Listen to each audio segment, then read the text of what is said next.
বর্তমান সরকারকে সুস্পষ্টভাবে বলে দিতে চাই, এদেশের সমস্ত আলেমকে যদি জেলখানায় বন্দী করো, মনে রাখবা আমাদেরকে তুমি কিনতে পারবে না, আমাদেরকে তোমার স্বার্থে ব্যবহার করতে পারবে না। যতদিন পর্যন্ত ভিতরে আমাদের প্রাণ থাকবে ইনশাআল্লাহ ইসলামের কথা বলবোই বলবো, যদিও আমাদেরকে মরতে হয়। কথা বলেন ঠিক না ঠিক? মুফাসসিরিনে কেরাম বলেন, তামাম পৃথিবীর সমস্ত অসুস্থ মুসলমানদের রোগের কষ্ট যদি এক পাল্লায় তুলে দেওয়া হয়, তামাম পৃথিবীর আহত মুসলমানদের কষ্ট যদি এক পাল্লায় তুলে দেওয়া হয়, তামাম পৃথিবীর টেনশনে যুক্ত সমস্যায় জর্জরিত মুসলমানদের দুশ্চিন্তার কষ্ট যদি এক পাল্লায় তুলে দেওয়া হয়, এই কয়েক কোটি মুসলমান একত্রিত হয়ে যে পরিমাণ কষ্ট অনুভব করেন, বিশ্বনবী মুহাম্মদুর রাসূলুল্লাহ সাল্লাল্লাহু আলাইহি ওয়াসাল্লাম একা তার চাইতে বেশি ওই সমস্ত উম্মতদের জন্য কষ্টে ছটফট করেন। বলেন সুবহানাল্লাহ। দুইটা উদাহরণ দিলেই বুঝতে পারবেন। মনে করেন এই মুহূর্তে তামাম পৃথিবীতে যত মানুষ, যত মুসলমান, কেউ জ্বরে আক্রান্ত, কেউ ডায়রিয়া আক্রান্ত, কেউ ডায়াবেটিকে আক্রান্ত, কেউ ক্যান্সারে আক্রান্ত হয়ে আছে, হাসপাতালের বেডের মধ্যে মৃত্যুর যন্ত্রণায় কাতরাচ্ছে, ছটফট করতেছে।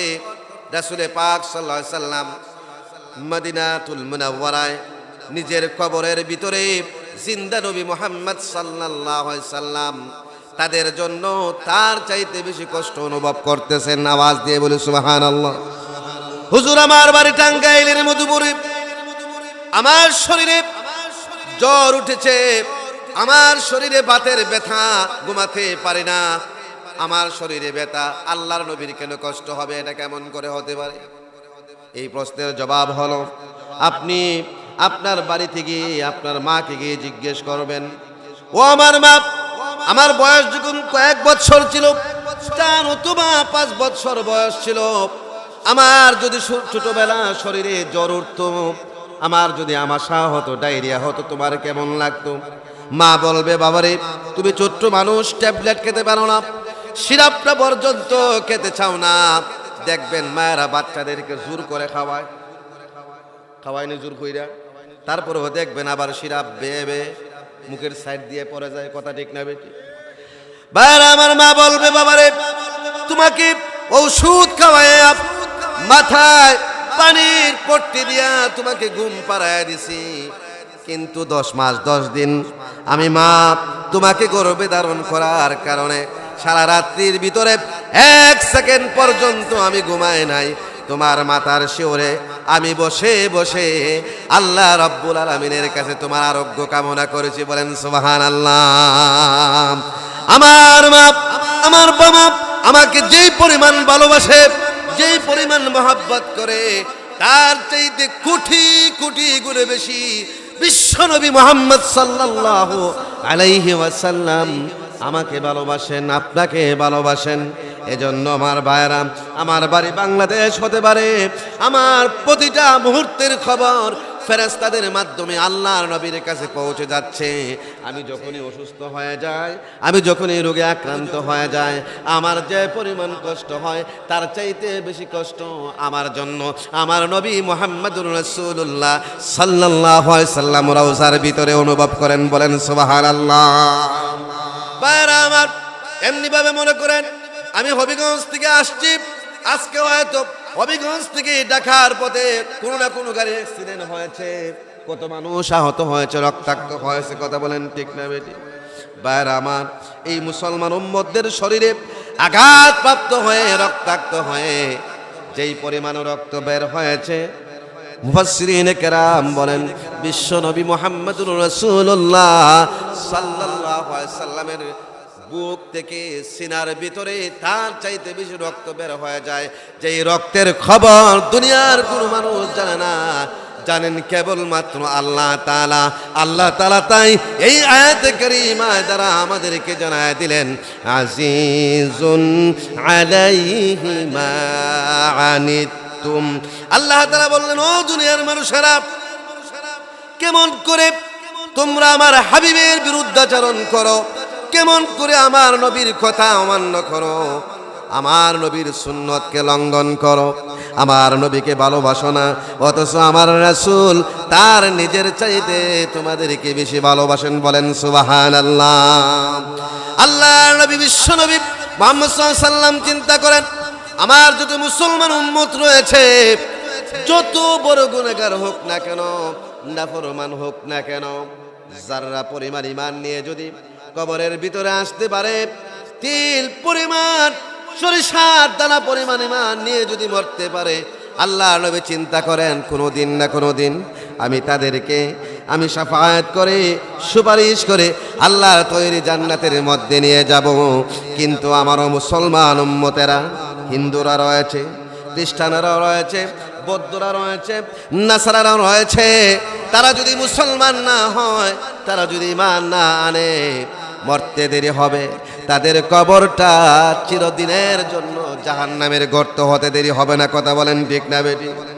ভাইরা আমার, আল্লাহর নবী মুহাম্মদ সাল্লাল্লাহু আলাইহি ওয়াসাল্লাম মুসলমানদেরকে নিয়ে যেই পরিমাণ চিন্তা করেন, আল্লাহর নবী আমার বাড়ির পাশে হিন্দু ভাইটাকে নিয়ে, খ্রিস্টান ভাইটাকে নিয়ে, বৌদ্ধ ভাইটাকে নিয়ে আল্লাহর নবী মুহাম্মদ সাল্লাল্লাহু আলাইহি ওয়াসাল্লাম তার চাইতে বেশি চিন্তা অনুভব করেন। বলেন সুবহানাল্লাহ।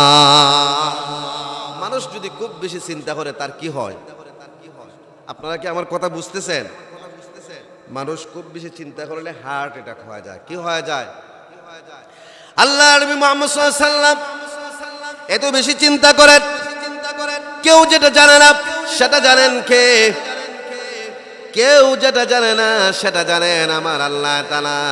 আল্লাহ তাআলা বললেন, ওয়া আসিররু কাওলাকুম আবিজহারু বি, তুমি ফিসফিস করে আস্তে আস্তে কথা বলো, জোরে জোরে কথা বলো না কেন, ইন্নাহু আলিমুম বিযাতিস সুদূর, তোমার হৃদয়ের কোন কল্পনায় কোন ভাবের উদয় হয়েছে, হৃদয়ের খবর রাখেন কে আমার ভাইরা? হৃদয়ের খবর কে রাখেন? আল্লাহ তাআলা লক্ষ্য করে দেখলেন, নবীজি এত বেশি টেনশন করতেছেন, হার্ট অ্যাটাক হওয়ার অবস্থা। আল্লাহ তাআলা বললেন, ফালাআল্লাকা বাখিউন নাফসাকা আল্লা ইয়াকুনু মুমিনিন। হাবিব হে আমার, तमाम পৃথিবীর ও মুসলমানরা যদি মুসলমান না হয়, খ্রিস্টানরা যদি মুসলমান না হয়, বৌদ্ধরা যদি মুসলমান না হয়, নাস্তিকরা যদি আস্তিক না হয়, হিন্দুরা যদি মুসলমান না হয়, তবে কি আপনি তাদের পিছনে টেনশন করে চিন্তা করে হার্ট অ্যাটাক করবেন নাকি? বন্ধু হে আমার, যাদের কপালে হেদায়েত আছে তারাই মুসলমান হবে, আপনি এত বেশি চিন্তা করবেন না। বলেন সুবহানাল্লাহ। ও আমার ভাই, যেই নবী কয়েক কোটি মানুষের অসুস্থতার কষ্ট সহ্য করতে পারে, কোটি কোটি মানুষের রক্তাক্ত জখম হওয়ার, আঘাত হওয়ার যেই পরিমাণ কষ্ট হবে, ওই পরিমাণ কষ্ট সহ্য করতে পারে, ওই নবী মুহাম্মদ সাল্লাল্লাহু আলাইহি সাল্লামের হৃদয়ের অবস্থা এমন, হার্ট অ্যাটাক হওয়ার অবস্থা। আল্লাহ বলেন এত চিন্তা করবা না। আল্লাহ বললেন, আলাম নাশরাহ লাকা সাদরাক, নবীজির হার্ট আপনার মতো না, আমার মতো না। আমাদের হার্টের অবস্থাটা কি? বড় জোর খুব শক্ত করে যদি একটা বাস পরে, একটা বজ্র পরে, বৃষ্টির সময় বজ্র পড়ে না, খানের মধ্যে আঙ্গুল দিয়ে মানুষ বসে যায়। কথা বলেন ঠিক কিনা? বাইরে আমার এই মুহূর্তে যদি একটা ভয়ানক কিছু হয়, বহু মানুষ মূর্ছা যাবে, বহু মানুষ দেখবেন অজ্ঞান হয়ে যাবে। কথা বলেন ঠিক না বেটি? কিন্তু আল্লাহর নবীর হার্ট তো এরকম না। আল্লাহ তাআলা বললেন, ও আমার হাবিব, আমি কি আপনার বক্ষটাকে প্রশস্ত করে দেই নাই? বন্ধুরা আমার, বাইরে আমার, তিরমিজি শরীফের মধ্যে এসেছে, আনা আলী রাদিয়াল্লাহু তাআলা أنه قال رسول الله أنه قال وكان أجود الناس صدرا وأصدق الناس لهجة وأكرمهم عشيرة وألينهم আরিকাতান। হযরতে আলী বলেন তামাম পৃথিবীর সৃষ্টি জগতের সমস্ত মাখলুকের হাড় যদি এক পাল্লায় তুলে দেওয়া হয়, নবীজির হাড় যদি এক পাল্লায় তুলে দেওয়া হয়, আল্লাহর নবী মুহাম্মদ সাল্লাল্লাহু আলাইহি সাল্লামের হার্টের শক্তি কুল কায়নাতের হার্টের শক্তির চাইতে বেশি শক্তিশালী বলে গণ্য হবে। বলেন সুবহানাল্লাহ। কথাটা কি আপনারা বুঝতেছেন? তামাম পৃথিবীর সমস্ত মানুষের হাড় এক পাল্লায় তুলে দিয়া নবীজির হাড় যদি এক পাল্লায় তুলে দেওয়া হয়, তাহলে শক্তির দিক থেকে নবীর হাড় সমস্ত মানুষের হাড়ের সম্মিলিত শক্তির চাইতে নবীর হাড় বেশি শক্তিশালী হবে। ওয়া আকরামুহুমা আশিরাতান। আকাশের নিচে জমিনের উপরে যত বংশ আছে বিশ্বনবী মুহাম্মদ সাল্লাল্লাহু আলাইহি সাল্লাম সব চাইতে সম্মানিত বংশের অধিকারী কুরাইশ বংশের লোক। ওয়া আকরামুহুম আশিরাতান ওয়া আলয়ুনুহুম আরিকাতান। আর নবী পাক সাল্লাল্লাহু আলাইহি সাল্লাম ছিলেন সবচাইতে নরম দিলের মানুষ। আল্লাহর নবীর দিল ছিল সবচাইতে বেশি নরম, নবীজির ব্যবহার ছিল অত্যন্ত কোমল, অত্যন্ত নরম। বলেন আলহামদুলিল্লাহ। ওয়াসতাকুন নাস লাহাজাতান। বিশ্বনবী মুহাম্মদ সাল্লাল্লাহু আলাইহি সাল্লাম ছিলেন সৃষ্টি জগতের মধ্যে সবচাইতে বড় সত্যবাদী। হযরত আলী বলেন মান রাআহু বাদিহাতান হাবাহু। হঠাৎ করে কেউ যদি আল্লাহর নবী মুহাম্মদ সাল্লাল্লাহু আলাইহি সাল্লামকে দেখতেন ভয় পেয়ে যেতেন। ওয়ামান খালাতাহু মারিফাতান আহাব্বাহু। আর কেউ যদি রাসূল পাক সাল্লাল্লাহু আলাইহি সাল্লামের সাথে পূর্ব থেকে মেলামেশা করতেন, রাসূলকে ভালোবাসতে শুরু করতেন। ইয়াকুলু নাইতুহু লাম আরা ক্বাবলাহু ওয়ালা বা'দাহু মিথলাহু সাল্লাল্লাহু আলাইহি সাল্লাম। হযরতে আলী বলেন আমার জীবনে ইতিপূর্বে আল্লাহর নবী মুহাম্মদ সাল্লাল্লাহু আলাইহি সাল্লামের মতো উত্তম মানুষ আমি আর দেখি নাই, আর মৃত্যুর আগ পর্যন্ত দেখব বলে কোনো সম্ভাবনা নাই। বলেন আলহামদুলিল্লাহ। তাহলে একটা জিনিস বুঝলাম, নবীজির হার্ট খুব বেশি শক্তিশালী। আর একটা হাদিস বলি তাহলে আরেকটু বুঝে আসবে। রাসূল পাক সাল্লাল্লাহু আলাইহি সাল্লামকে আল্লাহ তাআলা মেরাজে লয়ে গেলেন। কই লয়ে গেলেন? মেরাজে নিয়ে গেলেন আরশে মহল্লায়, সাত আকাশের উপরে সিদরাতুল মুনতাহা। সিদরাতুল মুনতাহার ডান পাশে হলো একটা নূরের খাল যেখানে হযরত জিবরাইল গোসল করেন।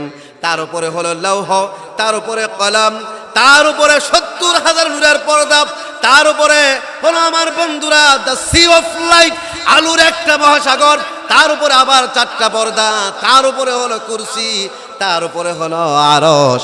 ও আমার বন্ধু হযরতে জিবরাইল সমস্ত ফেরেশতাদের সর্দার হওয়ার পরেও সিদরাতুল মুনতাহার উপরে উঠতে পারে না, চলে যাবে। সুবহানাল্লাহ বলবেন না? আল্লাহর নবী এগুলো অতিক্রম করেছেন, নূরের সাগর অতিক্রম করেছেন, আরশে মহল্লায় গেছেন। মুসা নবী আমার বাইরে সামান্য নূর দেয়া হয়েছিল, পাহাড় জলে সারকার হয়ে গেছে, নবী বেহুশ হয়ে গেছে, সহ্য করতে পারছিনি। আল্লাহর নবী বিশ্ব নবী মুহাম্মদ সাল্লাল্লাহু আলাইহি সাল্লাম আরশে মহল্লায় গেলেন, আল্লাহর সামনে বসা। ফাকানা কাউসাইনি আও আদনা। আল্লাহ তাআলা নিজেই কোরআনের মধ্যে বলছেন আল্লাহ আর নবীর মাঝখানে একটা ধনুক বাঁকা করলে যেরকম কাছাকাছি চলে আসে ১ হাত, এর বেশি না, উঠতে ১.৫ হাত, এরকম কাছাকাছি আল্লাহর সামনে রাসূল হাজির। বলেন সুবহানাল্লাহ। আরশে মহল্লার নূর সহ্য করলেন, আল্লাহর নূর সহ্য করলেন। মেরাজের আলোচনায় যাব না, সামান্য একটু বলি। আল্লাহ তাআলা মেরাজের ওই সময় আমার নবীকে জিজ্ঞেস করেন হাবিব হে, আপনি এসেছেন আমার বাড়িতে, আমার দাওয়াত গ্রহণ করে আপনি কি চান? নবী পাক সাল্লাল্লাহু আলাইহি সাল্লাম বললেন লা আসআলুকাল ইয়াওমা নাফসি। আয় আল্লাহ তাআলা মক্কার জমিন থেকে মহাশূন্য পাড়ি দিয়ে, ৭ আকাশ পাড়ি দিয়ে, লা মাকাম লা জামান পাড়ি দিয়ে আপনার দরবারে আমি মুহাম্মদ আমার জন্য কিছু চাইতে আসি নাই। বলেন সুবহানাল্লাহ। বন্ধু তাহলে কি আপনার পরিবারের জন্য কিছু চান? নবী পাক সাল্লাল্লাহু আলাইহি সাল্লাম বললেন লা আসআলুকাল ইয়াওমা বিনতি ফাতিমা ওয়ালা আহলা বাইতি ওয়ালা আবদি আব্বাস। বিশ্বনবী মুহাম্মদ সাল্লাল্লাহু আলাইহি সাল্লাম বললেন আয় আল্লাহ তাআলা নিজের জন্য কিছু চাইতে এখানে আসি নাই, কলিজার টুকরা হযরত ফাতিমার জন্য চাইতে আসি নাই, আমার পরিবার আয়েশার জন্য চাইতে আসি নাই, আমার গোষ্ঠী আমার দল কুরাইশের জন্য চাইতে আসি নাই, আল্লাহ বললেন তাহলে কি আপনি চান? হযরতে রাসূল সাথে সাথে বললেন আসআলুকাল ইয়াউমা উম্মতি উম্মতি। আল্লাহ নবী মুহাম্মদ সাল্লাল্লাহু আলাইহি ওয়াসাল্লাম বলেন আল্লাহ তাআলা মক্কার জমিন থেকে 7 আকাশ পাড়ি দিয়ে, আল্লাহ তাআলা সিদরাতুল মুনতাহা পাড়ি দিয়ে, লৌহ কলম পাড়ি দিয়ে, নূরের সাগর পাড়ি দিয়ে আপনার দরবারে বুক ভরা আশা নিয়ে এসেছি আল্লাহ তাআলা। আল্লাহ বলেন কি? আমার নবীজি বলেন আমি এসেছি আমার গুনাহগার উম্মতের জান্নাতের সার্টিফিকেট চাইতে এসেছি। বলেন না সুবহানাল্লাহ। অনেক লম্বা আলোচনা শর্টকাটে বলি। নবী পাক সাল্লাল্লাহু আলাইহি সাল্লামকে আল্লাহ তাআলা বলেন ও আমার হাবিব, মক্কার জমিনে আপনি তো পরিবারের কাছে গিয়েও সময় দিলাম, ঘরে গিয়ে উম্মত, বাহিরে গিয়ে উম্মত, মসজিদে গিয়ে উম্মত, পথে ঘাটে উম্মত, বন্ধ হয়ে শুধু উম্মত আর উম্মত। উম্মতের কথা আপনার মুখ থেকে সরে না। আপনাকে মেরাজে নিয়ে আসলাম, এখান থেকে কিছু কথা বলবো। বন্ধু এখানে এসেও দেখি উম্মতের কথাই বলেন, নিজের কথা বলেন না। কারণটা কি? আল্লাহ নবী বললেন আনতা রাব্বে কারীম ওয়া আনা নাবিয়্যুর রহিম। আল্লাহ তাআলা আপনি হলেন সম্মানিত রব।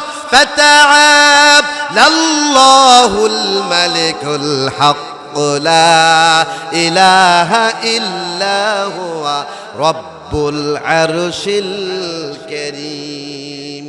আল্লাহ তাআলা বললেন শোনো, মহামান্বিত আল্লাহ হলেন প্রকৃত মালিক, তিনি ছাড়া কোনো মাবুদ নাই, আর তিনি সম্মানিত আরশের মালিক। আল্লাহকে বলছেন আমার রাসূল আনতা রাব্বে কারীম, আপনি সম্মানিত রব। আনা নবিয়্যুর রহিম, আমি হলাম দয়ালু নবী, আমি হলাম মায়ার নবী। কাইফা তুযাইয়ু উম্মতি বাইনার রহিম ওয়াল কারীম। আল্লাহ তাআলা সম্মানিত রবের আর দয়ালু নবীর মাঝখান দিয়া আমার গুনাহগার উম্মতগুলো জাহান্নামের লাকড়ি হয়ে যাবে, এটা আমি সহ্য করতে পারবো না। এজন্য এখানে বসে আমি আমার উম্মতের কথাই বললাম। বলেন না সুবহানাল্লাহ। আল্লাহ অতীত জানে না? জানে না? 2001 সালের খবর জানেনি? 2022 চলতেছে জানেনি? 2050-এর খবর জানেনি? আল্লাহ তাআলা বললেন শোনো বন্ধু হয়ে আমার, আপনি যে এখানে এসে নিজের জন্য কিছু চাইবেন না, পরিবারের জন্য চাইবেন না, আপনি যে উম্মতির কথাই বলবেন, এটা আমি আল্লাহ আগেই জানি। লিহাযা কসসামতুল কিয়ামাতা কিসমাইন। ও বন্ধু আমার, আমি আল্লাহ তাআলা হাশরের মাঠটারে 2টা ভাগে ভাগ করেছি। কয়টা ভাগে? আনা মালিকু ইয়াউমিদ্দিন। আমরা নামাজের মধ্যে পড়িনি আলহামদুলিল্লাহি রাব্বিল আলামিন আর রহমানির রহিম মালিকি ইয়াউমিদ্দিন। বিচার দিনের মালিককে, শেষ বিচারের মালিককে। আল্লাহ বললেন বন্ধু আনা মালিকু ইয়াউমিদ্দিন, আমি বিচার দিবসের মালিক। ওয়া আনতা সাহিবু ইয়াউমিদ্দিন, আর আপনি হলেন হাশরের মাঠের বাদশা। আনতা তাকুলু উম্মতি, হাশরের মাঠে উঠে আপনি উম্মতি উম্মতি বলে চিৎকার দিবেন বন্ধু হে আমার।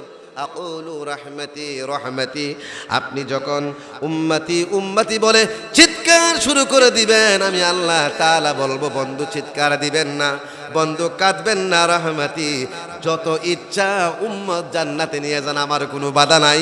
আওয়াজ দিয়ে বলেন না আলহামদুলিল্লাহ। আমি বলছিলাম বন্ধুরা আমার, আল্লাহ নবী মুহাম্মদ সাল্লাল্লাহু আলাইহি ওয়াসাল্লাম নবীজির হার্ট সাধারণ কোনো হার্ট না, আরশে মহল্লার নূরের পাওয়ার সহ্য করতে পারে, আল্লাহর জাতি নূরের পাওয়ার সহ্য করতে পারে।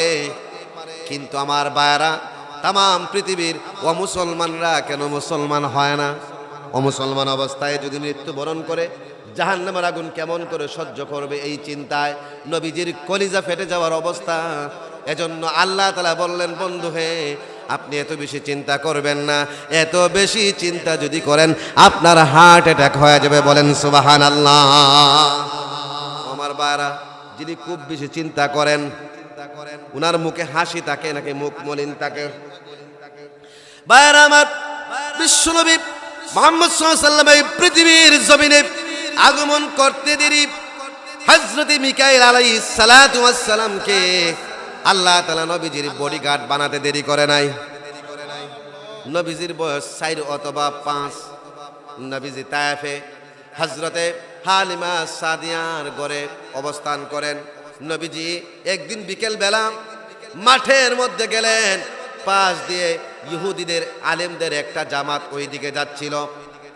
কয়েকটা ইহুদি আলেমের দৃষ্টি আল্লাহর নবী মুহাম্মদ সাল্লাল্লাহু আলাইহি ওয়াসাল্লামের উপরে পড়তেই তারা বলল, কান্নাহু হু, মনে হচ্ছে ইনি তিনি। আল্লাহর নবীর দেখিয়া 5 বছরের বাচ্চা অথবা 4.5 বছরের বাচ্চা বলতেছে, মনে হয় ইনি ওই তিনি।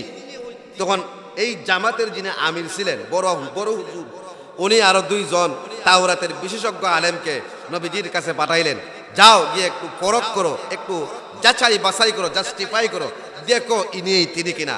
তারা এসে রাসূল পাক সাল্লাল্লাহু আলাইহি সাল্লামের সম্পর্কে তাওরাতে যত কিছু বলা আছে হুবহু নবীজির সব কিছু তাওরাতে বলা আছে, তাওরাতের সঙ্গে নবীজির পা থেকে মাথা মুবারক পর্যন্ত মিলায়া দেখলো হুবহু মিলে গেছে। সুবহানাল্লাহ। দৌড়ালাম, চিৎকার দিয়ে বলো আল্লাহ ইন্নাহু, আল্লাহর কসম করে বলি কোনো সন্দেহ নাই, ইনি হলেন আখিরে জামানার নবী মুহাম্মদ সাল্লাল্লাহু আলাইহি ওয়াসাল্লাম। ইয়ারিফুনহু কামা ইয়ারিফুনা আবনাআহুম। ইহুদিরা, খ্রিস্টানরা আল্লাহর নবীকে তেমন ভাবেই চিনে যেমন ভাবে তারা নিজেদের সন্তানকে চিনে, তারপরেও তারা রাসূলকে মানে না। এই কথা বলেন ঠিক না বেঠিক? এবার ইহুদি আলেমদের আমির সাহেব বড় হুজুর আরো 2টা আলেমের 2টা সূরা দিয়ে পাঠাইলেন, যাও ছোটবেলায় হত্যা করে ফেলো, শহীদ করে ফেলো। নাউজুবিল্লাহ বলতেন না?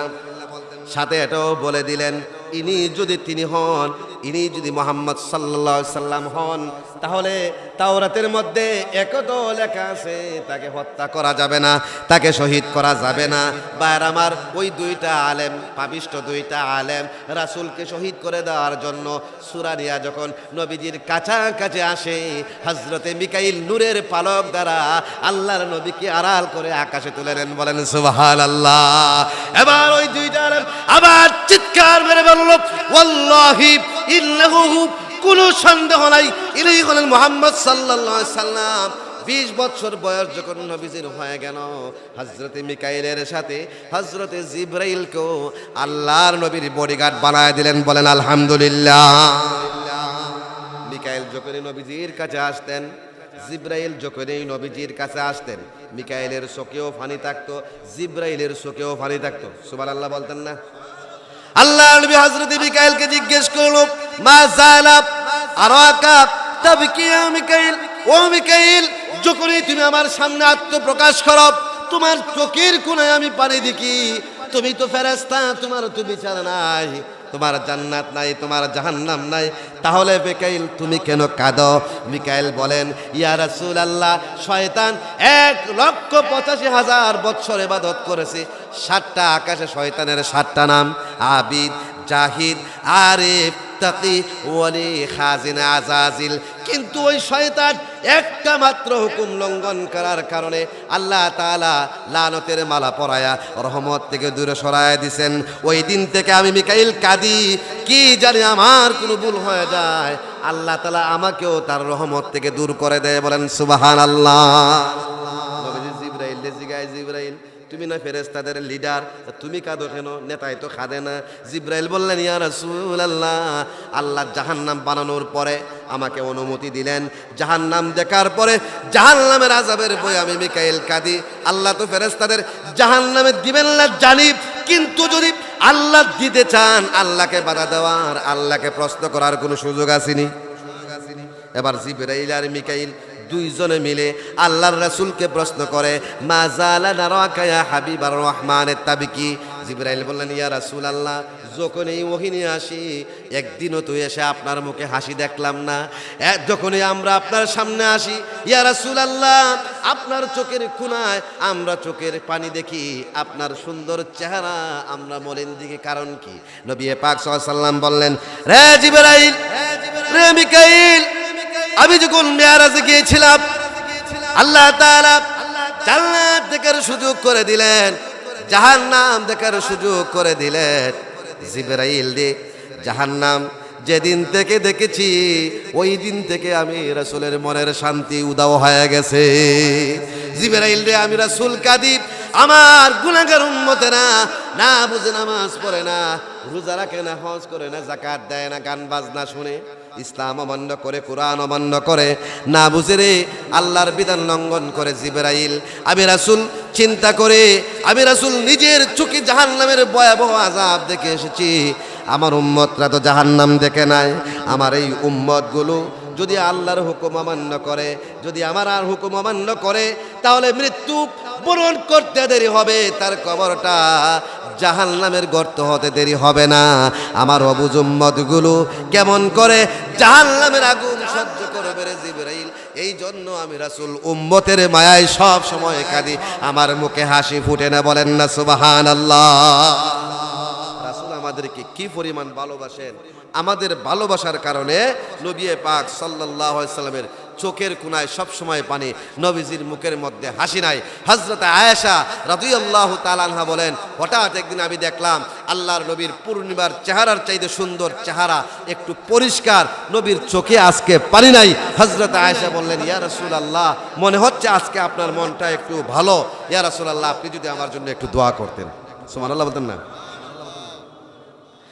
আল্লাহ নবী মুহাম্মদ সাল্লাল্লাহু আলাইহি সাল্লাম দুহাত তুলে দোয়া করেন, আল্লাহ তাআলা আপনি আমার স্ত্রী, আমার প্রিয় হযরত আয়েশা, তার জিন্দেগীর সমস্ত গুনাহ খাতা মাফ করে দেন। আল্লাহ তাআলা কঠিন হাসরের মাঠে যেদিন মানুষ মানুষকে ভুলে যাবে, নবীরা উম্মতদেরকে ভুলে যাবে, ওই দিন যেন আল্লাহ আমি আমার আয়েশাকে ভুলে না যায়। আল্লাহ আপনি কবুল করে নেন। নবীজি এইভাবে দোয়া করে। আয়েশা ছোট মানুষ মুস্কি মুস্কি হাসি। নবী পাক সাল্লাল্লাহু আলাইহি সাল্লাম দোয়া শেষ করে হযরত আয়েশাকে জিজ্ঞেস করলেন, আয়েশা রে, তোমার জন্য দোয়া করার কারণে তুমি কি খুব বেশি খুশি হয়েছো? হযরত আয়েশা বললেন, ইয়া রাসূলুল্লাহ, দু জাহানের সরদার, সরওয়ার কায়নাত জনাবে মুহাম্মদুর রাসূলুল্লাহ সাল্লাল্লাহু আলাইহি সাল্লাম আমার জন্য আল্লাহ তাআলার কাছে দোয়া করে, আমি আয়েশা খুশি হব না তো দুনিয়ার কে খুশি হবে? এজন্য খুশিতে আমি আয়েশা আসতে শুরু করে দিয়েছি। বলেন সুবহানাল্লাহ। আল্লাহর নবী ডাক দিয়ে বললেন, রে আয়েশা, একবার মাত্র তোমার জন্য দোয়া করলাম আর তুমি খুশিতে আসতে শুরু করে দিয়েছো। আয়েশা রে, তুমি জানো না এইভাবে একবার না দুবার না আমি রাসূল প্রতিদিন 5 ওয়াক্ত ফরজ নামাজের পরে আমার গুনাহগার উম্মতের জন্য আমার আল্লাহর কাছে দোয়া করি। বলেন না আলহামদুলিল্লাহ। নবী 5 বার আমার জন্য, আপনার জন্য 5 ওয়াক্ত ফরজ নামাজের পরে দোয়া করেছেন। আর আমরা নবীজির উপরে 5 বার দুরূদ পড়ব, দূরের কথা নামাজেই তো পড়ি না। কথা বলেন ঠিক না বেটি? ভাইরা আমার, শুধু 5 ওয়াক্ত ফরজ নামাজের পরেই না, আমরা তো নাক ডাকায়া ঘুমাই। আল্লাহর নবীর সামনে গুনাহ আছে, নবীর গুনাহ আছে সামনে, পিছনে আসেনি, মাঝখানে আসেনি, তো গুনাহ নাই তো রাসূলের এত চিন্তা কিসের? তারপরেও নবীজি সারা রাত্রি নামাজ পড়েন, নবীজির পা ফুলে যায়।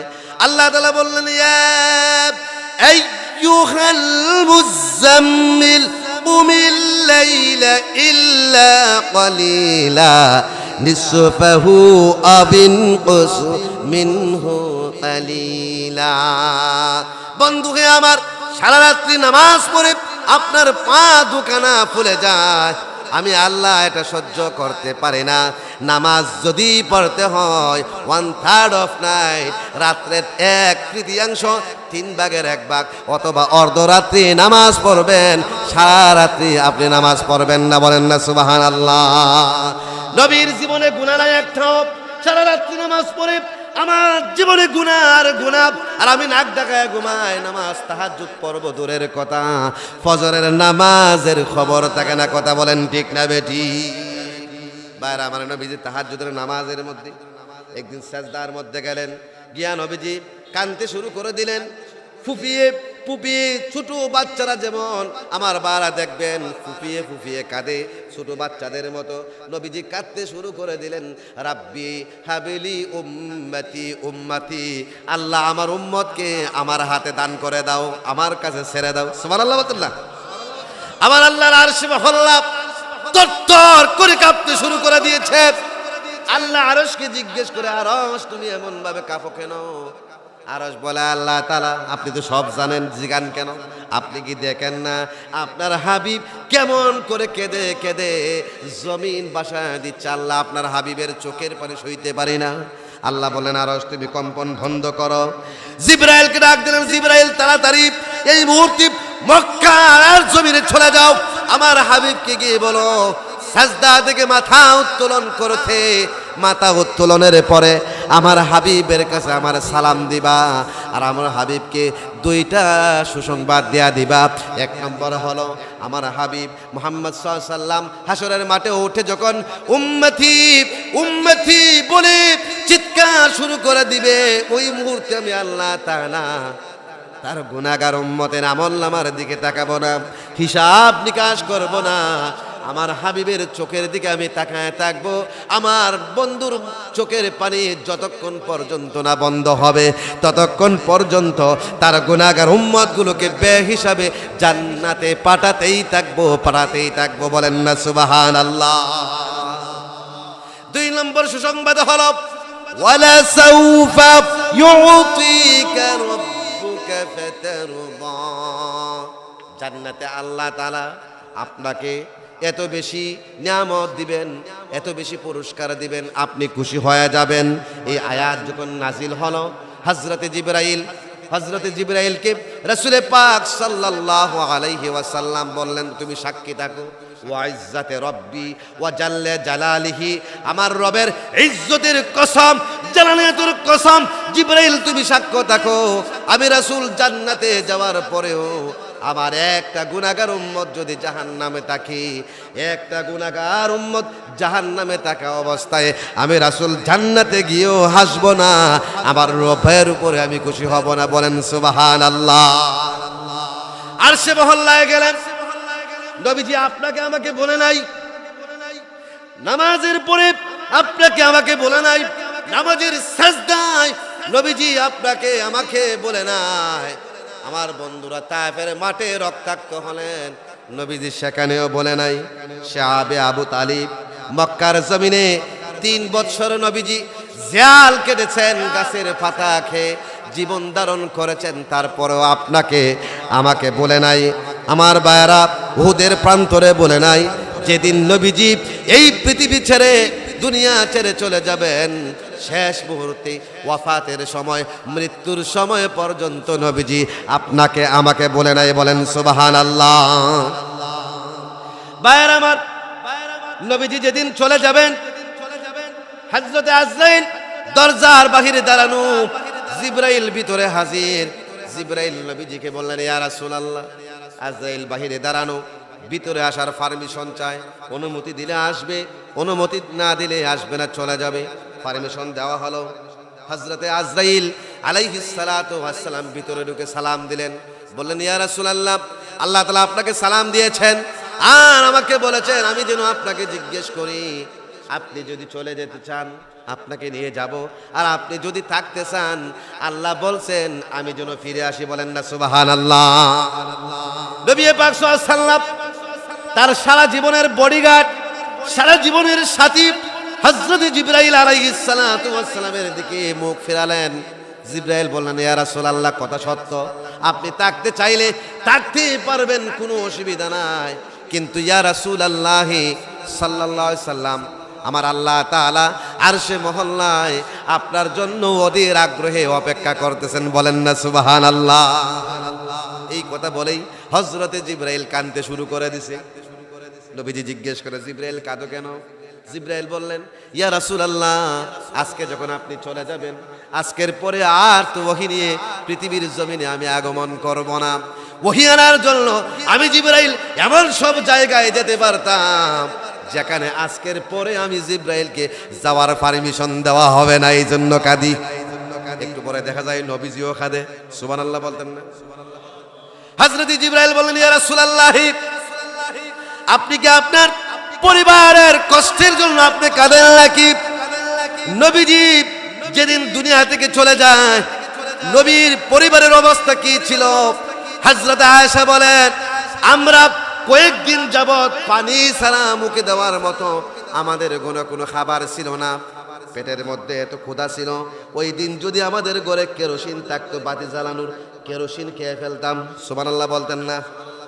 কয়েকদিন ধরে যদি নবীর পরিবার অভুক্ত থাকে, তাহলে কি রাসূল পেট ভরে খাইছে নাকি রাসূলও ক্ষুধার্ত? রাসূল ক্ষুধার্ত না। হযরত জিবরাইল বললেন, ইয়া রাসূলুল্লাহ, আপনি কি পরিবারের জন্য চিন্তা করেন? বিশ্বনবী মুহাম্মদ সাল্লাল্লাহু আলাইহি ওয়াসাল্লাম বললেন, না, আমি আমার পরিবারের জন্য কাঁদি না, হাসান হুসাইনের জন্য কাঁদি না, হযরত আলীর জন্য কাঁদি না, আমার জন্য কাঁদি না। তাহলে কাঁদেন কেন গো রাসূল?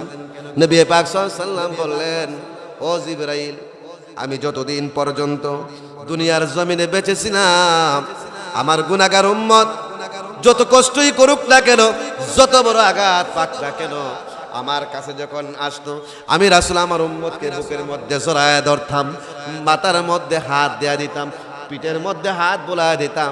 আমি রাসূল হাত বোলাতে দেরি হতো, আমার সাহাবীর মন থেকে, আমার উম্মতের মন থেকে তো কষ্ট দূর হতে দেরি হতো না। আজকে যখন চলে যাব রে জিবরাইল, আজকের পরে আমার ইয়াতিম উম্মতদের মাথায় কে হাত বোলায় দিবে, আমার ইয়াতিম উম্মতদের পিঠের মধ্যে কে হাত বোলায় দিবে, এই চিন্তায়, উম্মতের চিন্তায় আমি রাসূল কাঁদি। বলেন না সুবহানাল্লাহ। আল্লাহ তাআলা হযরত জিবরাইলকে বললেন, জিবরাইল, আমার হাবিবকে জ্বালা দাও। আমি আল্লাহ কথা দিলাম, আমার রাসূল দুনিয়ার জমিন থেকে চলে আসার পরে কিয়ামত পর্যন্ত তার গুনাহগার উম্মতের মাথায় পিঠে হাত বোলায় আমি আল্লাহ নিজে দিব। বলেন না সুবহানাল্লাহ। নবীজির চোখের পানি বন্ধ হয় না। হযরত জিবরাইল বললেন, ইয়া রাসূলুল্লাহ, আপনি এখনো কেন কাঁদেন?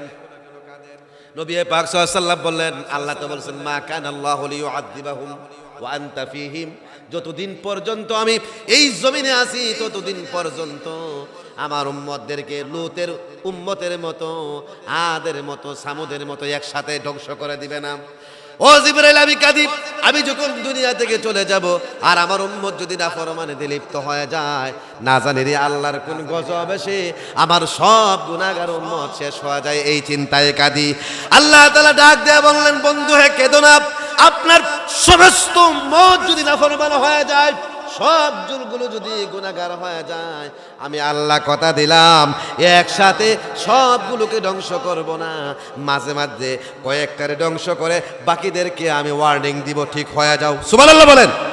করোনা আসছিল না, আসছিল না ভাইরা আমার, করোনা আসলো, আমার পাশ দিয়া করোনা কতবার আইলো গেল, আমারে ধরল না, আমাদের এমপি সাহেবরে ধরে ফেললো। কথা কয় না রে, করোনা খালি এমপির বাড়িতেই ছিল না, আমাদের বাড়িতেও ছিল। ঢাকা শহরের রাস্তায় করোনা ছিল নাকি এই দয়াটি গ্রামের রাস্তায়ও করোনা ছিল? কথা বলেন না। তাহলে সব মানুষের করোনা কেন হলো না? আল্লাহ সেদিন কথা দিয়েছেন আযাব দিব, কিন্তু একসাথে সবগুলোরে শেষ করে দিব না। বলেন না সুবহানাল্লাহ। এরপরে নবীজির চোখের পানি বন্ধ হয় না। জিবরাইল জিজ্ঞাসা, ইয়া রাসূলুল্লাহ সাল্লাল্লাহু আলাইহি ওয়াসাল্লাম, এখনো কেন আপনার কান্না বন্ধ হয় না? আল্লাহ নবী মুহাম্মদ সাল্লাল্লাহু আলাইহি ওয়াসাল্লাম বললেন, শুনো, আমার গাড়ি না থাকতে পারে, আমার বাড়ি না থাকতে পারে, কোটি কোটি টাকার সম্পদ না থাকতে পারে, কিন্তু আমি রাসূল ছিলাম, আমার উম্মতের কফিল, অভিভাবক, আমি ছিলাম তাদের জিম্মাদার। আজকে যখন আমি চলে যাব, আমার উম্মতের জিম্মাদার কে হবে? আমার উম্মতের অভিভাবক কে হবে? আল্লাহ তাআলা আমার রাসূলকে জানায় দিলেন, লা তুরকু উম্মাতাকা ওয়াহদা ওয়ালা ফারদা।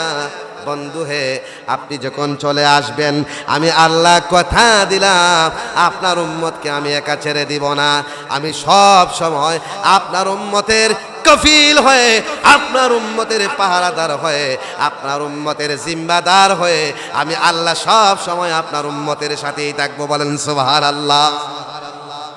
আর সে মহল্লায় বলে নাই, জেলখানার ভিতরে বলে নাই, তাফের মাটি বলে নাই, আমার বারা নামাজের সালাতে বলে নাই, তাহাজ্জুদের সাজদায় বলে নাই, ওয়াফাতের সময় বলে নাই, এখন রওজা কবরের ভিতরে আছে, ওখানেও কিন্তু আমাদেরকে ভুলে নাই, হাসরের মাঠেও কিন্তু আমাদেরকে ভুলবে না। ভাইরা আমার, বিশ্বনবী মুহাম্মদ সাল্লাল্লাহু আলাইহি সাল্লাম, আমি শর্টকাট মারতেছি, ভাইরা আমার, রাসূল পাক সাল্লাল্লাহু আলাইহি সাল্লাম বললেন, হাসরের মাঠ যখন কায়েম হয়ে যাবে, সূর্যটা মাথার অর্ধ হাত উপরে চলে আসবে, নিচের জমিনটা তামার হয়ে যাবে, 490 কোটি ফেরেশতা জাহান্নামকে হাসরের মাঠে হাজির করবে। ইয়াউমা ইয়াকুমুর রূহু ওয়াল মালায়েকাতু সাফফা, সাত কাতের ফেরেশতারা হাসরের মাঠটাকে পরিবেষ্টন করে দাঁড়াবে। আর আমার ফালান সাবা বাইনাহুম ইয়াউমা ইযিন ওয়া তাসালুন, মানুষ মানুষের সম্পর্ক কাট হয়ে যাবে ওই দিন। হযরতে মুসা কালিমুল্লাহ আল্লাহ তাআলার আরশে মহল্লার কুটির মধ্যে ধরে চিৎকার দিবার বলবে, ইয়া রব্বি লা আসআলুকাল ইয়াউমা উম্মি ওয়ালা উখতি ওয়ালা উম্মতি, আসআলুকাল ইয়াউমা নাফসি। আয় আল্লাহ তাআলা, আজকে আমি আমার মায়ের কথা বলতে চাই না, আমার বোনের কথা বলতে চাই না, আমার উম্মতের কথা বলি না। আল্লাহ, আজকে আমি আমার কথা বলি, আমারে বাঁচান আল্লাহ, আমারে বাঁচান। বলেন না সুবহানাল্লাহ। ইব্রাহিম খলিলুল্লাহ বলবেন, আল্লাহ উম্মতের দরকার নাই, আব্বাজিরও দরকার নাই, উম্মতের দরকার নাই, নফসি আমারে বাঁচান। নবী পাক সাল্লাল্লাহু আলাইহি ওয়াসাল্লাম বললেন, হাসরের মাঠের উত্তর থেকে দক্ষিণ, পূর্ব থেকে পশ্চিম, নফসি নফসি বলে একটা আওয়াজের যখন চিৎকার শুরু হয়ে যাবে, আমার সাহাবীরা ওই মুহূর্তে আর সেই মহল্লার এক কোনায় একটা ভিন্ন সুরে, করুণ সুরে, মায়ার সুরে ভিন্ন একটা স্লোগান আসবে, লা আসআলুকাল ইয়াউমা নাফসি ওয়ালা বিনতি ওয়ালা বাইতি, আসআলুকাল ইয়াউমা উম্মতি রাব্বি হাবলি উম্মতি। আল্লাহ নবী সাজদায় পড়ে বলবে, আল্লাহ নিজের কথা বলি না, ফাতিমার কথা বলি না, পরিবারের কথা বলি না, কার কি হবে চিন্তা নাই, আল্লাহ আপনি মেহেরবানি করে আমার উম্মতরে বাঁচান, আমার উম্মতরে বাঁচান। বলেন না সুবহানাল্লাহ। সাহাবায়ে কেরাম বলেন, ইয়া রাসূলুল্লাহ, যেখানে সমস্ত মানুষ নাফসি বলবে, নবীরা নাফসি বলবে, কেবলমাত্র আপনি উম্মতি বলবেন, তাহলে হাসরের মাঠে একমাত্র আপন আপন হইলে আপনি, আর কেউ আপন নাই। কথা বলেন ঠিক না বেটি? কিন্তু নবীজি ওয়াউরিদু আলা রাব্বিকা সাফফা, तमाम পৃথিবীর মানুষ হাসরের মাঠে সারিবদ্ধভাবে যখন দাঁড়াবে, কোথায় গিয়ে আপনাকে তালাশ করব? নবীজি বললেন তিনটা জায়গায়। কয়টা জায়গায়? প্রথমেই তোমরা যাইবা হাউজে কাউসারের কিনারায়, সূর্য যখন মাথার উপরে চলে আসবে, মগজগুলো টকবক করে ফুটবে, পানির পিপাসায় মানুষের জিহ্বাগুলো বের হয়ে নাভি পর্যন্ত চলে আসবে, পানি পানি বলে যখন চিৎকার শুরু হয়ে যাবে, আমার উম্মতেরা প্রথমেই তোমরা হাউজে কাউসারের কাছে চলে যাইবা। ওই সময় আমি রাসূল সেখানে হাউজে কাউসারের পানি পেয়ালা এনে দাঁড়ায় থাকবো, আর আমার উম্মতদেরকে আমি পান করাবো। আমার হাতে কেউ যদি এক ফোঁটা পানি পান করতে পারে, জান্নাতে যাওয়ার আগ পর্যন্ত তার আর পিপাসা হবে না। বলেন না সুবহানাল্লাহ। যদি সেখানে না পাও আমার সাহাবীরা, তাহলে তোমরা যাইবা ফুলসিরাতের ফুলের কিনারায়। কোথায় যাইবা? ফুলসিরাতের ফুলের কিনারায় আমি দাঁড়ায় থাকবো। 30,000 বছরের রাস্তা। আমি লক্ষ্য করে দেখব, আমার কোন উম্মত যদি ফুলসিরাতের ফুলের উপরে দাঁড়াইয়া আটকে যায়, থেমে যায়, আমি রাসূল বিদ্যুৎ গতিতে ওই পুলের উপরে উঠে আমার উম্মতের হাত ধরে তাকে জান্নাতের কিনারায় নিয়ে যাব, আর জান্নাতের দরজায় তাকে দাঁড় করায় বলবো, তুমি দাঁড়ায় থাকো, তোমার বাকি ভাইদেরকে হাসরের মাঠ থেকে নিয়ে আসি, একসাথে আল্লাহর তৈরি জান্নাতে ঢুকবো। বলেন সুবহানাল্লাহ। আমার সাহাবীরা রে, হাউজে কাউসারের কিনারায় যদি না পাও, ফুলসিরাতের ফুলের কিনারায় যদি না পাও, মিজানের পাল্লার কাছে দৌড়ায় যায়বা, আমি সেখানে দাঁড়ায় থাকবো। فأما من ثقلت موازينه فهو في عيشة راضية। আল্লাহ তাআলা বললেন, কারো মিজানের পাল্লা যদি ভারী হয়ে যায়, সে পৃথিবীর সুখময় জীবন জান্নাতে প্রবেশ করবে। وأما من خفت موازينه, আর কারো পাল্লা যদি হালকা হয়ে যায়, ফাউম্মুহু হাবিয়া, সে হাবিয়ায় প্রবেশ করবে। ওয়ামা আদরাকা মা হিয়া নারুন হামিয়া। হাবিয়া কি? আল্লাহ তাআলা বললেন ব্রোকেন ফায়ার, উত্তপ্ত আগুন। উত্তপ্ত আগুন কি? আল্লাতী তাত্তালি আলাল আফইদা, এমন আগুন চামড়া জ্বালা দিবে, গোশত জ্বালা দিবে, হাড্ডি জ্বালায়া কলিজা পর্যন্ত জ্বালায়া দিবে। সুম্মা লা ইয়ামুতু ফিহা ওয়ালা ইয়াহইয়া, তারপরেও ওই জাহান্নামে আপনার আমার মৃত্যু হবে না। আল্লাহর নবী বললেন আমার সাহাবীরা মিজানের পাল্লায় যাইবা, আমি সেখানে দাঁড়ায় থাকবো। যার পাল্লা ভারী হবে সে তো জান্নাতে যাবে, কোনো টেনশন নাই।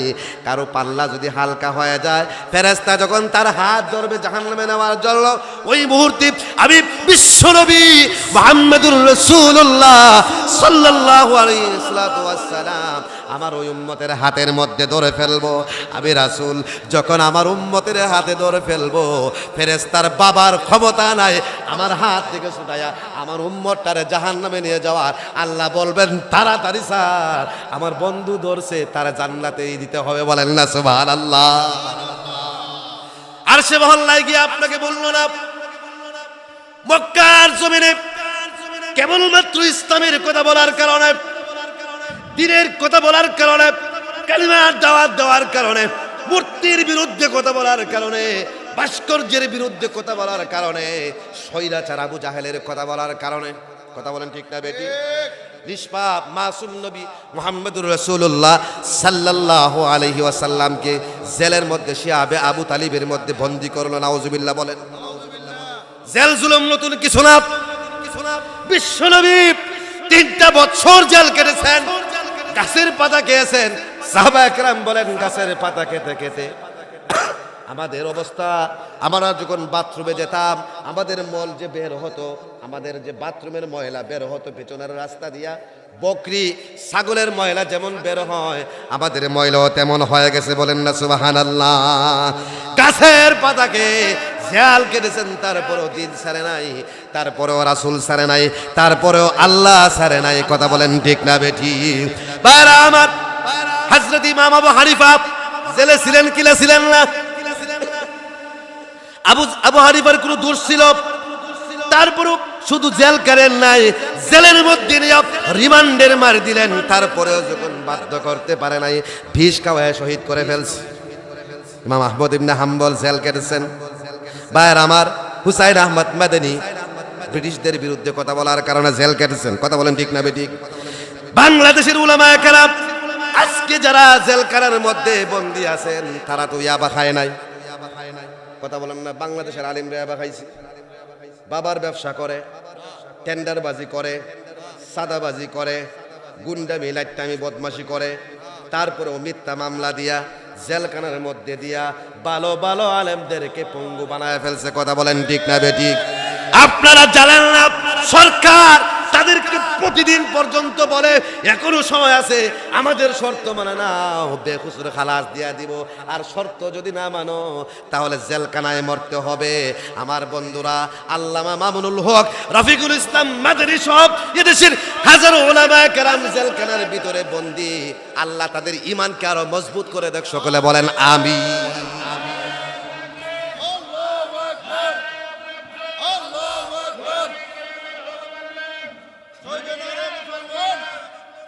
ভাইরা আমার, সরকার মনে করে আলেমদেরকে জেলখানায় বন্দী করে ইসলামকে দমায় দিবে। না, দমা দিতে পারবা না। মুতাসিম বিল্লাহ চেয়েছিল ইসলামকে দমায় দেওয়ার জন্য, ইসলামকে নিজের মতো করে পরিচালনা করার জন্য।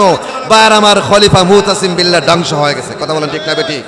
হাজ্জাজ বিন ইউসুফ ধ্বংস হয়ে গেছে। আমার বাবা বাদশাহ আকবর ধ্বংস হয়ে গেছে।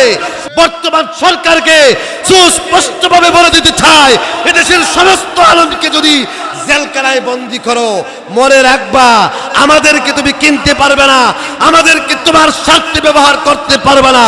যতদিন পর্যন্ত ভিতরে আমাদের প্রাণ থাকবে ইনশাআল্লাহ ইসলামের কথা বলবোই বলবো, যদিও আমাদেরকে মরতে হয়। কথা বলেন ঠিক না বেঠিক?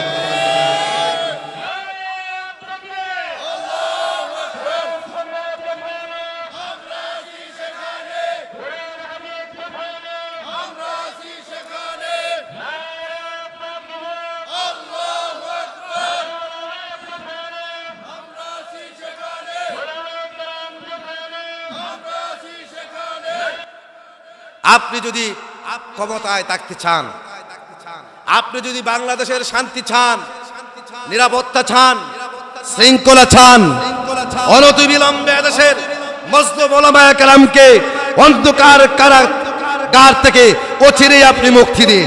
যদি মুক্তি না দেন, আপনার আর্মি দিয়া, আপনার রেপ দিয়ে, আপনার পুলিশ দিয়ে, আপনার দলের ক্যাডারদেরকে দিয়ে আন্দোলনকে দমন করতে পারবেন না ইনশাআল্লাহ। আমাদের দরজার বাঁধ যদি ভেঙে যায়, তাওহীদি জনতার জোয়ার যখন উঠবে, তোমাদের কারাগারের লৌহ কপাট ভাঙতে এক মুহূর্ত দেরি হবে না। কথা বলেন ঠিক না ঠিক? এদেশের মানুষ মনে রাখবা ইসলামকে ভালোবাসে, এদেশের মানুষ কোরআনকে ভালোবাসে, এদেশের মানুষ হাদিসকে ভালোবাসে, মসজিদকে ভালোবাসে, মাদ্রাসাকে ভালোবাসে, আল্লাহকে ভালোবাসে, রাসূলকে ভালোবাসে। সুতরাং তাওহীদ প্রিয়, রাসূল প্রিয়, নবী প্রিয় উলামায়ে কেরামকে যদি আপনি কারাগারে বন্দী রাখেন, খুদার কসম করে বলি, আল্লাহর পক্ষ থেকে আপনি দেখবেন, আপনি ভাবছেন ভিশন 41, ভিশন 42, 2042 পর্যন্ত ক্ষমতা থাকবেন, হঠাৎ দেখবেন ফজরের আজানের পরে এমন আন্দোলন শুরু হয়েছে, জোহরের আগে আপনি বাংলাদেশে নাই। ভাইয়ের আমার, আমি বলছিলাম রাসূল পাক সাল্লাল্লাহু আলাইহি ওয়াসাল্লাম জেলখানায় থাকলেন, জেল কাটলেন, কিন্তু আপনাকে আমাকে বলে নাই, নামাজের সাজদায় বলে নাই, 63 বছরের জীবনে বলে নাই, ওফাতের সময় বলে নাই, হাসরের মাঠেও বলে নাই, জান্নাতেও বলবেন না ওইদিকে আমি যাব না। তাহলে রাসূল যে আমাদেরকে এত ভালোবাসেন, আল্লাহ তাআলা সূরা আহজাব 21 নম্বর পারার 6 নম্বর আয়াতে বলতেছেন, আন-নাবিয়্যু আওলা বিল মুমিনিনা আনফুসিহিম। হে দুনিয়ার মানুষেরা, তুমি তোমার নিজেকে যতটুকু ভালোবাসো, আমার রাসূল তোমাকে তার চাইতে বেশি ভালোবাসেন। তা রাসূল যে আমাদেরকে ভালোবাসেন, আমাদের দেশের মেম্বাররাও আমাদেরকে ভালোবাসে। কথা হয় না? চেয়ারম্যানরাও ভালোবাসে। নির্বাচনের আগে চাচা আব্দুল আলী যখন জমিতে চাষ করে, হাতের মধ্যে কাদা, পায়ের মধ্যে কাদা, আসসালামু আলাইকুম চাচা কেমন আছেন, আসেন হাতটা মিলান। বাবা আমার হাতে কাদা, অসুবিধা নাই, মরলে তো কাদা নেই, কাদায় মাটির নিচে যাবো, আইন কুলাকুলিটা কইরা লই। কথা বলে না? নির্বাচনের পরে কিন্তু মেম্বারকে খুঁজে পাওয়া যায় না। মেম্বার শুধু দান্ডায় থাকে, সোফারি কেমনে মাইরা খাইতো, নফারি কিভাবে মেরে খাওয়া যায়, টিয়ার কিভাবে আত্মসাৎ করা যায়, খাবিকা কিভাবে খাওয়া যায়, বিধবার ভাতা কিভাবে লুণ্ঠন করা যায়, এই দান্ডায় থাকে। কথা বলেন ঠিক না বেটি? ভাইরা আমার, বিশ্বনবী কিন্তু আমাদেরকে বলে নাই, রাসূল আমাদেরকে ভালোবেসেছেন নিঃস্বার্থভাবে। তাহলে রাসূল আমাদের কাছে কি চান? বুখারী শরীফের হাদিস, নবীজি বলছেন, ওয়াল্লাযী নাফসি বিয়াদি লা ইউমিনু আহাদুকুম হাত্তা আকুনা আহাব্বা ইলাইহি মিন ওয়ালিদিহি ওয়া ওয়ালাদিহি ওয়ান নাসি আজমাইন। রাসূল বললেন, আমি তোমাকে ফাতেমার চাইতে বেশি ভালোবেসেছি, আমার কলিজার টুকরা হাসান হুসাইন থেকে বেশি ভালোবেসেছি, আমার পরিবার থেকে বেশি ভালোবেসেছি, আমার থেকে বেশি ভালোবেসেছি আমার উম্মত। তুমিও যতক্ষণ পর্যন্ত তোমার সন্তান আদি, তোমার মা বাবা, গোটা বিশ্ব জগতের মানুষ থেকে আমি রাসূলকে বেশি না ভালোবাসবা, আমি রাসূল বললাম তুমি পরিপূর্ণ মুমিন হতে পারবে না।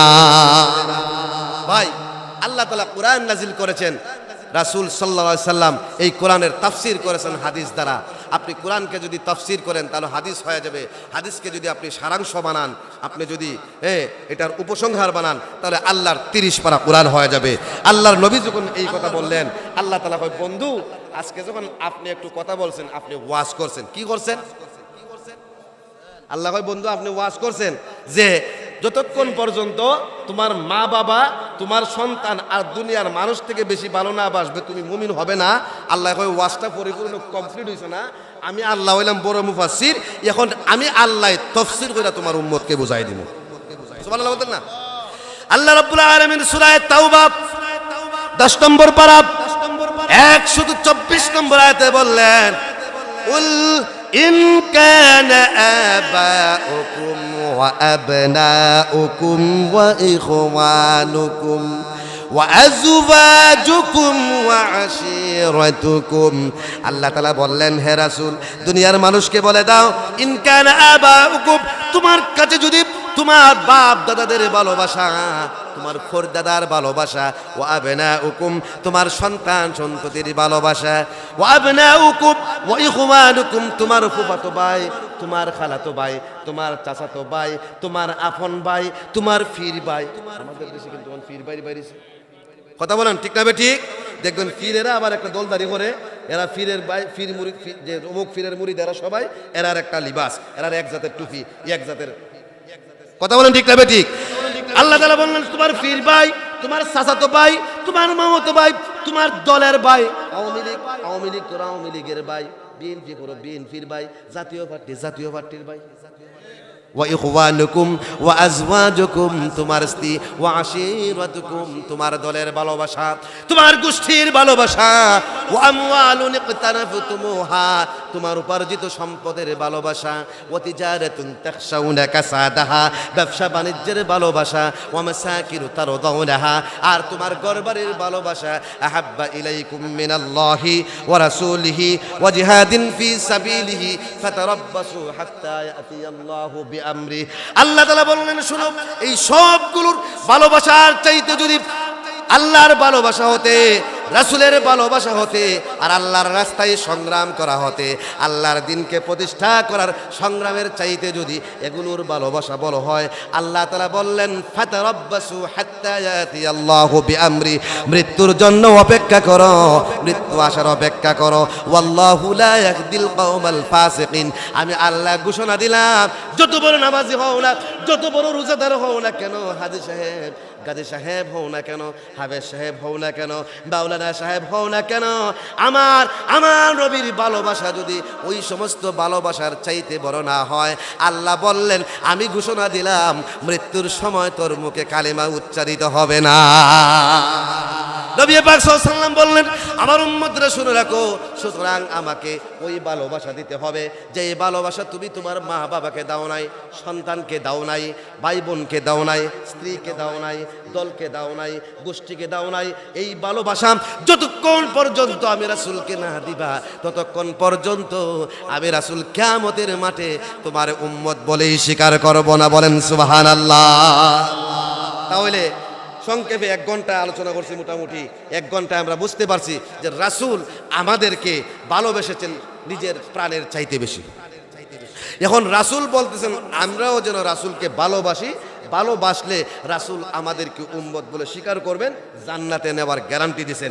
আর যদি ভালো না বাসি তাহলে উম্মত বলে স্বীকার করবে না। তাহলে আমরা ভালোবাসতে চাই কিনা চাই না? ভালোবাসতে হলে আল্লাহর রাসূলকে ভালোবাসার পদ্ধতি হলো 3টা। কয়টা? 3টা। একটা হলো বিলাল মার্কা ভালোবাসা, একটা হলো ইহুদি মার্কা ভালোবাসা, আর একটা হলো খ্রিস্টান মার্কা ভালোবাসা। 3টা পদ্ধতি আজকে আমি আলোচনা করব না। আমি ভাইরা শুধুমাত্র একটা ভালোবাসা নিয়ে আলোচনা করেই আলোচনা শেষ করার চেষ্টা করব।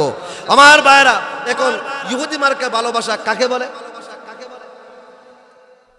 হযরতে মুসা আলাইহিস সালাতু ওয়াস সালাম উনার উম্মত বনি ইসরাইল, কথা বলবেন না, বনি ইসরাইলেরা আমার ভাইরা 12 লাখ মনান্তরে 14 লাখ ফেরাউনের কাছে তারা আবদ্ধ, ফেরাউনের দাস। মুসা আলাইহিস সালাতু ওয়াস সালামকে আল্লাহ তাআলা এই 14 লক্ষ উম্মত সহ ফেরাউনের কবল থেকে মুক্তি দিয়া বাহিরে রুম সাগর পাড়ি দিয়া সাগরের উপর রাস্তা বানায়া পানির উপরে আল্লাহ তাআলা যখন ওই পারে নিলেন, আর ফেরাউন এবং তার দলবলকে আপনার পানিতে ডুবায় মারলেন। এরপরে আল্লাহ তাআলা মান্না সালওয়া আকাশ থেকে গুস্ত বোনা পাখি আল্লাহ তাআলা প্রতিদিন সকাল বিকাল পাঠায়া তাদেরকে খাওয়াইলেন। আগে ছিলেন জেলখানায়, ফেরাউনের জেলখানায়। কি স্বাস্থ্য বাড়ে না কমে? স্বাস্থ্য বাড়ে না কমে? এখন স্বাস্থ্য একটু ভালো হয়েছে, শরীরটা দেখতে সুন্দর। এখন আল্লাহ তাআলা মুসা নবীর প্রতি আপনার ওহী নাজিল করলেন যে আপনি আপনার উম্মতদেরকে নিয়ে 30 প্রান্তর থেকে মিশরে চলে যান, সেখানে আমালিকা সম্প্রদায় বড় নাফরমান জালিম, তাদের বিরুদ্ধে যুদ্ধ করেন, আমি আল্লাহ আপনাদের সাথেই আছি। সুবহানাল্লাহ বলেন না? 14 লক্ষ উম্মতরে দলা করে একত্রিত করে হযরতে মুসা নবী বললেন, আল্লাহ বলছেন এদের বিরুদ্ধে গিয়ে যুদ্ধ করার জন্য, চলো আমরা যাই, আমরা গিয়ে যুদ্ধ করি। আল্লাহ বলছেন আমাদের সাথে থাকবেন, বিজয় আমাদের হবে। আলহামদুলিল্লাহ বলতেন না? দেখেন মুসা নবীর উম্মত মুসা নবীকে ভালোবাসে কোন ধরনের ভালোবাসা, কত নম্বরের ভালোবাসা, তারা কি জবাব দেয়? কোরআনের মধ্যে আল্লাহ বলছেন ইযহাব আনতা ওয়ারাব্বুকা ফাকাতিলা ইন্না হাহুনা কাঈদুন। ওই বনি ইসরাইলের ইহুদিরা হযরত মূসা কালিমুল্লাহকে বললেন, আপনি আপনার আল্লাহ মিলে দুইজন মিলে গিয়ে যুদ্ধ করেন, আমরা এখানে বসে বসে বোনা গোশত খাবো। নাউজুবিল্লাহ বলতেন না? আমরা এই প্রান্তরে থেকে আল্লাহর দেওয়া গোশত বোনা আমরা খাবো, মান্না খাবো, সালওয়া খাবো, আর আপনি গিয়ে রক্ত দেন, আপনি গিয়ে জীবন দেন, আপনি গিয়া যুদ্ধ করেন। যুদ্ধ করার পরে আপনি যদি বিজয় অর্জন করতে পারেন, তাহলে বিজয় মিছিল করে চেতনার মঞ্চ শাহবাগে আমরা বানায়া ফেলব। নাউজুবিল্লাহ। আমরা দেখেছি স্বাধীনতা যুদ্ধের সময় এদেশে হিন্দুরা ছিল 13%। কত পার্সেন্ট? 100 মানুষের মধ্যে 13 জন মানুষ হিন্দু ছিল। আমার ভাইয়েরা, স্বাধীনতার যুদ্ধ হলো, 30 লক্ষ মা বোনের ইজ্জত নষ্ট হলো, মায়েরা কত ভাই শহীদ হলো। আমার বন্ধুরা, বাংলাদেশ স্বাধীনতার যুদ্ধে একজন হিন্দু বীর উত্তম নাই, বীর বিক্রম নাই। আজকে সেই হিন্দুরা চেতনার মঞ্চ বানায়, শাহবাগে বানায়া হয় আমরা মুক্তিযুদ্ধের দল। বাছার কারে কয় আবার ভাইরা, কথা বলেন ঠিক না? ঠিক ভাইরা আমার, মুসা নবীর উম্মত বলল, আপনি গিয়ে যুদ্ধ করেন, আপনি গিয়ে রক্ত দেন, আমরা এখানে বসে আছি। যুদ্ধ করবে নবী, জীবন দিবে নবী, রক্ত দিবে নবী, আহত হবে নবী, আর বিজয় মিছিল করবে উম্মত। নাউজুবিল্লাহ বলতেন না? এবার আসুন, বিশ্ব নবী মুহাম্মদ সাল্লাল্লাহু আলাইহি ওয়াসাল্লামের সাহাবীরা রাসূলকে কেমন করে ভালোবাসতেন। ভাইরা আমার, বদরের প্রান্তরে 313 জন সাহাবী নিয়া আল্লাহর নবী যে হাজির হয়ে গেলেন, ঢাল নাই, তলোয়ার নাই, ঘোড়া নাই, অস্ত্র নাই। নবীজি সাজদায় পরে কাঁদতে শুরু করে দিলেন, দোয়া করেন, আল্লাহ তাআলা 14 বছরের সাধনা এই 313 জন সাহাবী আজকে যদি তারা শহীদ হয়ে যায় 1000 সৈন্যের বিপরীতে, আয় আল্লাহ তাআলা এই পৃথিবীতে আপনার নামকে উচ্চারণ করবে। বন্ধুরা আমার, নবীজির মুখ পূর্ণিমার চাঁদের চাইতে সুন্দর ছিল, গোলাপের চাইতে বেশি সুরভিত ছিল। আল্লাহর নবীর মুখ মলিন হলে সাহাবায়ে কেরাম পাগল হয়ে যেতেন, কেমন করে রাসূলকে খুশি করবেন। হযরতে মিকদাদ ইবনে আসওয়াদ রাদিয়াল্লাহু তাআলা আনহু, কিতাবুল মাগাজি, বাবু গজওয়াতে বদর। বাইরা আমার, বুখারী শরীফের 2য় খণ্ড বদর যুদ্ধের বাইরা অধ্যায়ের মধ্যে গিয়ে আপনারা দেখতে পাবেন হযরতে মিকদাদ ইবনে আসওয়াদ রাদিয়াল্লাহু তাআলা আনহু আল্লাহর নবীকে খুশি করার জন্য, নবীর চোখের পানি বন্ধ করার জন্য, নবীর মুখে পূর্ণিমার ছাদ উদয় করার জন্য হযরতে মিকদাদ ইবনে আসওয়াদ বললেন, ইয়া রাসূলুল্লাহি ওয়াল্লাহি ইন্না লা নাকুলু কামা ক্বালা কওম মূসা আলাইহিস সালাতু ওয়াস সালাম। ইয়া রাসূলুল্লাহ, আল্লাহর কসম করে বলি, মূসা নবীর উম্মত তাদের নবী মূসাকে যেই কথা বলেছিল, ইযহাব আনতা ওয়া রাব্বুকা ফাকাতিলা ইন্না হাহুনা কাঈদুন, আপনি আপনার রব মিলে যুদ্ধ করেন, আমরা এখানে বসা আছি। আজকে আমরা এই কথা বলবো না, ওয়ালাকিন নুকাতিলু আইয়াবিনিকা ওয়া আন শিমালিকা ওয়া বাইনা ইয়াদাইকা ওয়া খালফাক। ইয়া রাসূলুল্লাহ সাল্লাল্লাহু আলাইহি সাল্লাম, আমরা বরং আপনার সাথে আপনার ডানে থেকে যুদ্ধ করব, বামে থেকে যুদ্ধ করব, সামনে থেকে যুদ্ধ করব, পেছন থেকে যুদ্ধ করব। আপনি যদি বলেন, আপনি যদি সামনে যেতে বলেন, দুর্দান্ত গতিতে সামনে গিয়ে যাব। যদি ওইখানে কোনো আগুনের গর্ত থাকে, চোখ বন্ধ করে আগুনের গর্তে ঝাঁপ দিয়া জীবন দিয়া দিব, আপনার হুকুম অমান্য করব না। আপনি যদি সাগর পাড়ি দিতে পারেন, সাগরের বিক্ষুব্ধ তরঙ্গ বাড়া আমাদের গতিপথ রুদ্ধ করতে পারবে না, আমরা ওই সাগরের উপরে রওনা দিয়া দিব, সাগর পাড়ে দিয়ে যুদ্ধ করব। আর 312 জন সাহাবী হযরতে মিকদাদের সাথে হাত তুলে সমর্থন জানাচ্ছেন, আর বোঝাতে চাইলেন, ইয়া রাসূলুল্লাহ, এই 313 জন সাহাবী আপনার এই দুনিয়ার জমিনে বেঁচে থাকা অবস্থায় আপনার শরীরে কাফেরদের একটা ফুলের আঘাতও লাগতে দিব না। বলেন না সুবহানাল্লাহ। এর নাম হলো সাহাবী মার্কা ভালোবাসা, ভালোবাসা। আর সাহাবী মার্কা ভালোবাসা বুঝছেন তো আমার ভাইরা?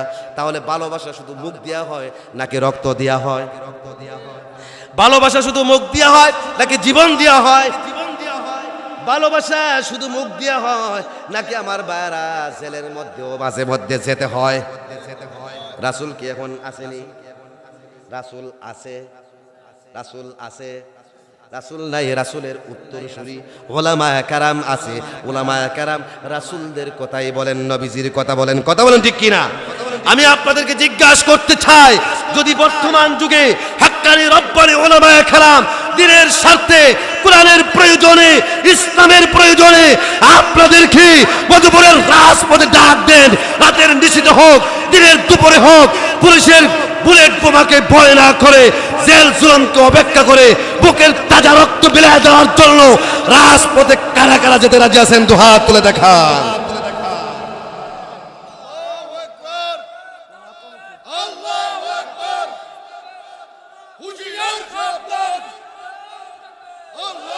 আল্লাহ রাব্বুল আলামিন আমাদেরকে যেন আমাদের প্রাণের চাইতে, আমাদের জানের চাইতে, আমাদের মালের চাইতে, গোটা বিশ্ব জগতের সকল কিছুর চাইতে রাসূলকে বেশি ভালোবাসার তৌফিক দেন। সকলে বলেন আমিন। যদি ভালোবাসতে পারি তাহলে আপনার জন্য আমার জন্য একটা সুসংবাদ আছে। মুসলিম শরীফের হাদিস, আল্লাহর রাসূল যেই সোমবারে পৃথিবী থেকে চলে যান, তার আগের সোমবারে রাসূলুল্লাহ সাল্লাল্লাহু আলাইহি সাল্লামকে দেখতে আবু বকর আসলেন, হযরত আলী আসলেন, হযরতে আব্দুল্লাহ ইবনে মাসউদ, নবীজির 7 জন মুফতি সাহাবী ছিলেন, প্রধান মুফতি ছিলেন আব্দুল্লাহ ইবনে মাসউদ রাদিয়াল্লাহু তাআলা। তিনি যখন গেলেন, আল্লাহ রাসূল সাল্লাল্লাহু আলাইহি সাল্লাম বললেন, হাদিসটা বর্ণিত হয়েছে আবু হুরায়রা থেকে, আন আবি হুরায়রা রাদিয়াল্লাহু তাআলা আন্নাহু ক্বাল ক্বালা রাসূলুল্লাহ সাল্লাল্লাহু আলাইহি ওয়াসাল্লাম মিন আশাদ উম্মতি লি হুব্বান নাসুন ইয়াকুনুনা বাদি ইয়াওয়াদ্দু আহাদুহুম লাউ রাআনি বিআহলিহি ওয়া মালিহি। আল্লাহর নবী বললেন, আমার সাহাবীরা, তোমরা আমি রাসূলের চেহারা দেখেছো। সাহাবীরা আল্লাহ রাসূলকে দেখে নাই?